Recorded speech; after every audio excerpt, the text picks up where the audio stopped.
Hello everyone and welcome to episode 13 of the Dutch Dream. I'm Jake and today we're going to be playing a Champions League qualifying match against FC Salzburg with hopes of qualifying for the Champions League group stage for the first time in this series and for the first time in Vitesse's history, which will also earn us quite a lot of money, which will help us improve the team, and hopefully with that money we can continue our good form and make this a regular thing of being in the Champions League. So the transfer window is still not over, and I did mention that we might make more signings after the last video, which we did. We spent £5 million on a new left back from Inter Milan. It's Federico Di Marco. He's going to be our starting left back now.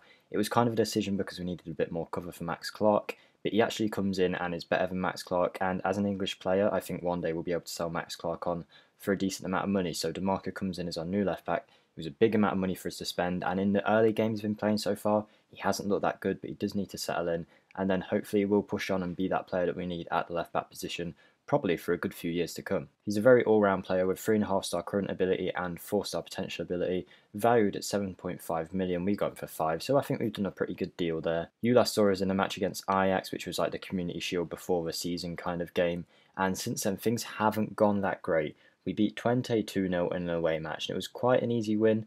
Arezzo, our new striker, getting both goals off the bench, I believe, and he's actually been performing a lot better than Bootink, so it's going to be a tough choice of which one of those that we do start in this coming third season. We did struggle in this Eredivisie match, but we got over it, winning 2-1 in the end with a goal from Chong and a goal from our new young centre-back Ross Cooper. We played a rotation squad because that game was only a few days after our first match against Salzburg and before our next match against Salzburg. Now, the problem is, not only do we need to win this to get into the next qualifying round, because this doesn't actually get us into the group stage.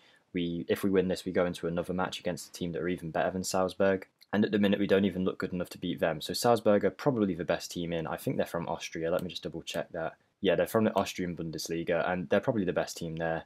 Now, they beat us 2-0, and it was quite a comfortable win in the home leg. So we've got to hope that in our home leg we can at least do the same, but I'm not feeling very confident. I would really like us to get into the Champions League, but the thing I'm thinking is, if we do lose this, I don't know if we drop into the Europa League or not. I'm really hoping we do, because no European football for another season, while it will probably help us win our first Eredivisie title because it will allow us to focus on the Eredivisie, I would like to get some good European football going in this save, just to get that money flowing so we can build this club up to be at a competitive level in these stages. There's not much else to be said, so here's the team that we're going for today to play against Red Bull Salzburg. It's pretty much the team that we used in the first leg that lost 2-0, but I'm hoping because we're at home maybe we can perform better. So it's Unsane in goal, with DeMarco at left back, Babic, Kowalski and Filipovic as the defenders. I think Dasser is still out. So Filipovic will be playing in that right-hand side.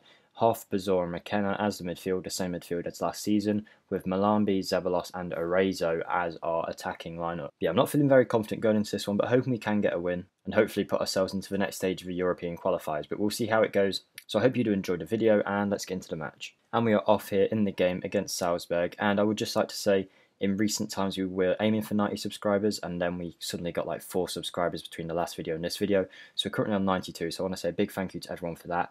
And if you can, if you're watching and you're not subscribed, help us push for that 95 subscriber mark, and then we'll be so close to 100 subscribers. So if you could do that, I'd really appreciate it. But more than anything, I just hope you enjoy the video and you enjoy what you're watching. As we go forward now with McKenna, finds Zeballos in space. Can Zeballos pull us an early goal back? And he almost does, and that is a good sign of things to come. But Salzburg straight away have a throw-in on the left-hand side. They're playing it around the defence for a bit, and now they've played the ball out to the right wing. And again, I'm going to have to think about how to fix this sometime, but my face is currently covering that side.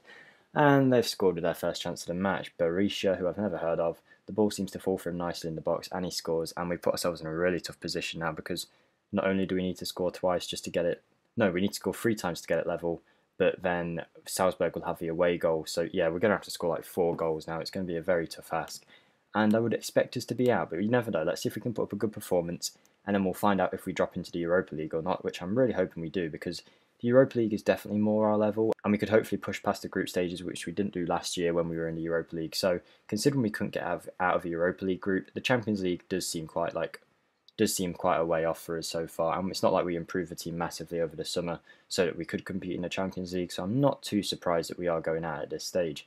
And Ongwen is a great player for Salzburg as well. He usually goes to like Barcelona in the Chelsea save that I did. So they're on the right side right now. Have we given away a penalty? I can't see because it's behind my head. I think we've got the ball. No. Berisha's scored. I can't see where the ball's going, and then all of a sudden the cross comes in from behind my face and they've scored instantly. It's so hard to know what's going on there. and I will try and sort that out for you in the next video and try and figure out how to fix that. What actually happened? So Hoff had the ball, he played around with it for far too long, lost out to He-Chan, and Berisha finished it from close range. And yeah, this tie is already pretty much over, although we are dominating this match on its own, but the tie as a whole, and we've hit the crossbar. That's kind of our luck. Hoff, can he put the ball back in? Doesn't seem like it, and Salzburg will probably end up breaking and scoring now at this rate. But yeah, you can see we've had 9 shots, 5 on target. Salzburg have only had 2 shots in the whole game and scored both of them, so that just shows their clinical nature, I suppose. Hopefully we can at least win this match, even if we don't win the whole tie. I'd like to see us put up a good performance in this match on its own, but it's just not happening for us so far, and we'll tell the players that is disappointing. I did forget to mention in the previous video, we had quite a good youth intake again, another one that they cast as a golden generation, so we got quite a few good players come through. So if you are enjoying the series, feel free to put your name in the comments, and we will attach that name to one of the youth players, and you can watch yourself hopefully eventually reach the team. We've already got a couple of the youth players coming in and challenging in the first 11, so hopefully one of them can be you guys soon. If you comment your name down below, I'll try and get you in the game as quick as I can. We did have a decent chance then with Arezzo, but it looks like we're going to get another one with DeMarco on the left side. Babic plays a good long ball forward over to Arezzo. Can we get our first goal in this tie? We can't. We just can't finish today. It's really not working for us. In a game where really, the first leg we did get dominated, but in this leg we're definitely a better team. We just can't finish our chances. And it's kind of annoying to see, knowing that our strikers are probably our 2 best players at the club, and they're both not performing for us at the minute. Arezzo had a terrible game there. I suppose he is only 18 and it is a big occasion, but I just thought he could do better in that match. We're going to bring on Tanan as an inside forward, and we're also going to bring on Pantic for Hoff, and then I'm going to change the formation around in a second. So we've changed to a 4-2-3-1, and we have got a highlight now with Zeballos on the left-hand side. Hopefully this new all-out attack system can work a bit better for us, at least get us a goal. And it is Butink. This is his chance to score. Again, we've missed. Stankovic for Salzburg makes the save, and this just isn't good enough for us. If we end up coming out of this game with no goals, that's just unbelievable, and we really need to sort this out for the coming season. I'm hoping we do find out straight after this game if we're in the Europa League or not, because the board did say they wanted us to get into the group stages, and they've scored again. Salzburg have scored barely any chances in the game. They've scored 3 now. And it's actually quite annoying me. We're 5-0 down on the whole leg. We're just not even showing anything in this game. Look, we've had 16 chances, 9 on target, no goals to show for it. And it is game over now. We've lost 3-1 on the night and 5-1 on the tie as a whole, and that is really poor from us.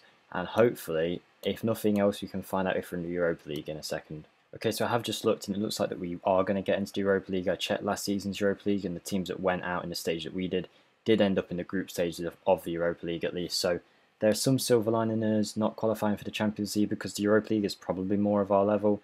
The next game I show will either be one of these games in October, or hopefully by then our group will have been drawn and I'll be able to show a Europa League group game. So you'll probably rejoin us in somewhere around that October-November time. With that being said, that'll be the end of today's video, so I hope you have enjoyed it. If you do, feel free to hit the like button, comment if you want to get involved down below, let me know what you think, and hopefully I'll see you in the next one, guys. Goodbye.